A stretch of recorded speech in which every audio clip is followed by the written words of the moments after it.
Fox investigates a federal program that you may not believe. While the U.S. government bans marijuana, it still gives it to people in Florida. Yeah, and they've been getting it on your dime for decades. Fox's Craig Patrick reveals a contradiction in our drug laws.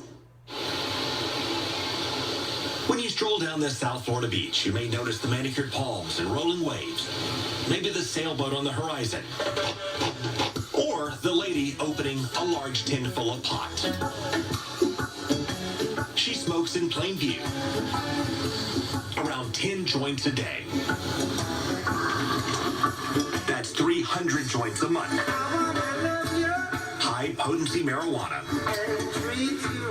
In Florida, where marijuana for recreational or medical use is illegal, or so we thought. Who is your dealer? Uncle Sam is my supplier. That's right. The same federal government that claims marijuana has no accepted medical use has sent Elvie Mashika nearly 100,000 joints. She gets them to treat her glaucoma for free. The epitome of hypocrisy and stupidity. And she's not alone. Irvin Rosenfeld lives near Fort Lauderdale, just down the road from Elvie. Says you use marijuana and cigarettes 10 times daily. He's a stockbroker with a bone tumor disorder, who may have set the record for smoking joints from Uncle Sam.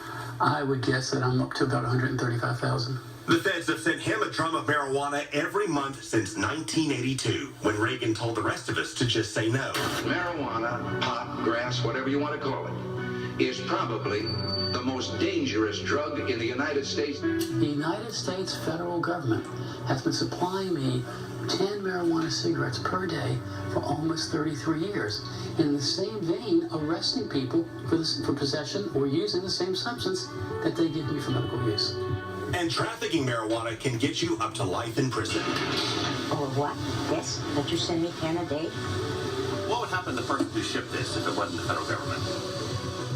Let me put it this way, I won't even ship it to myself, and it's mine.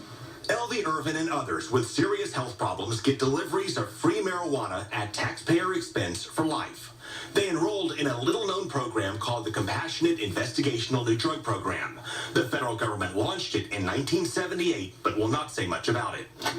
The DEA said it was not authorized to discuss it and referred us to the Department of Justice, which did not discuss it. The FDA, which oversees it, acknowledged receiving our questions, but did not respond to them. I think it's easier for the federal government not to stir the pot, shall we say. We know they grow the marijuana in this heavily secured farm at the University of Mississippi. And we are not doing it as University of Mississippi, we're doing it as a contractor for the government. It all started with a man named Bob Randall, who successfully argued for medical marijuana in court and got it as part of a legal settlement. This is the first. I want to know where he... Then Irvin Rosenfeld became the second man to get free and legal pot from our government.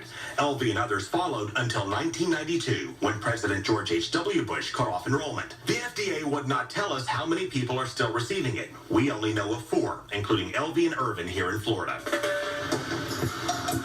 They're always surprised. They don't know that the government ever supplied anybody. And that includes our lawmakers in Washington. Are you kidding me? When I went to meet with the governor's office last year, and they go, what? The federal government gives this out? We had no idea. How long have you been on it? You smoke how many? Deborah Washington Schultz's office. What? The federal government gives this out to patients? We had no idea. No one knows about this program. Craig Patrick, Fox 35 News. The free pot is part of a $68 million contract that the U.S. recently renewed with the University of Mississippi. The battle over a new congressional